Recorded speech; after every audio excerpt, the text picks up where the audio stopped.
What I'm going to tell you now is nothing new to those who get all the references to fairy tales and mystical beings from Disney movies. If that's the case, then I recommend that you not do this under any circumstances, and even if it is not the case, then I still do not recommend it. What I'm about to tell you is how to summon fairies, and, although it may not sound so bad, I can assure you that it is very dangerous, especially if something goes wrong, but let's save that for later. First, let me tell you what you need to summon fairies. What you need is salt, something made of iron, to have around your neck, and an offering, such as jewelry of gold or silver, or a bowl full of fresh milk and honey. You may also need a bag full of iron nails, depending on where the ritual takes place, which brings us on to where you are going to do the ritual. The ritual shall be carried out in a forest near a naturally formed ring shape, such as a number of fungi, rocks, or trees that grow in a ring without any human laying them or planting them in that way. It does not matter what kind of wood it is, but the older the forest, the greater the chance that you get the desired result. If the natural formed ring is close to a stream, river, or something like that, you'll need to have a bag of nails with you.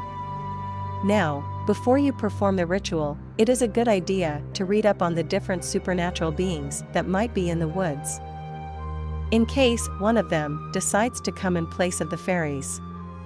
Iron protects against most of them, but it does not hurt to be sure of your safety. The time of the ritual is very important, because it must be done in the middle of summer at midnight, otherwise it will not work.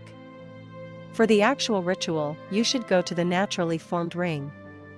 Make sure you are there in good time before 12, so you have time to make preparations.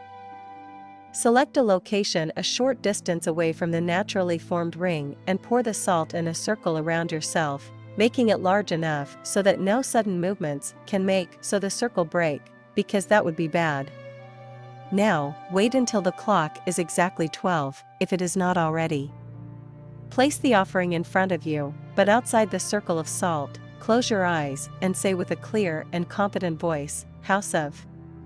Say your last name, but not your full name, because then they will have power over you and there is no way to protect yourself against it. Has come to bring a gift. If this gift is accepted, please show yourselves.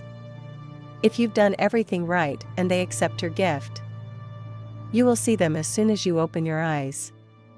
They will be exactly as you have imagined, but do not believe it. It's just a disguise, a glamour, as it is also called. The salt reduces the power of their glamour, as it should reduce the urge to go up to them and touch, so it will be easier to stand against it. It may also be that you are a person who has the gift to see through glamour spells and will be absolutely terrified by what you see. If so, please do not run from there, because they will hunt you down and hurt you because you will have insulted them. If you manage to survive it this far, you will receive an offer from the fairies. If it is anything to eat or drink, humbly refuse it by saying something complimentary and self-degrading, such as that you are too unworthy to eat or drink something so pure and royal. You will do yourself a great favor that way. After you have turned down their offer of food or drink, they will offer you to participate in a game of Guess What. If you have never played the game before, it goes like this. One must describe something it thinks of in one word, and the other will try guess what it is by asking different questions. It might sound simple, mainly because of the fact that fairies cannot lie, but they are experts at bending the truth. If you win the game, you will get a gift, but if you lose, you will get a mission that probably will not be pleasant. When the game is over and the winner has decided it is time for you to bid farewell, it is now when you really get to know if you have succeeded with the ritual or not. Say the most humble goodbye you can say, then close your eyes, turn around and step out of the circle of salt. Remember to keep your eyes closed the whole time. Once you have stepped out salt circle, you can open your eyes again. If the ritual functioned as it should have done and you have done all things right, then you should be able to go out of the woods unhindered. If you have performed the ritual near a stream, you might then see a beautiful white horse in front of you. Throw the bag of nails in the creek and run for your life, as you've just met a brook horse, also known as a kelpie. And your life is in danger, and it does not matter if you've managed to summon the fairies or not.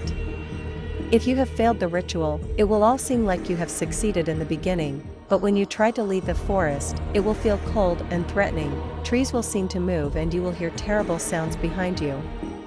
Now you should run and keep a firm grip on the iron objects you have around your neck.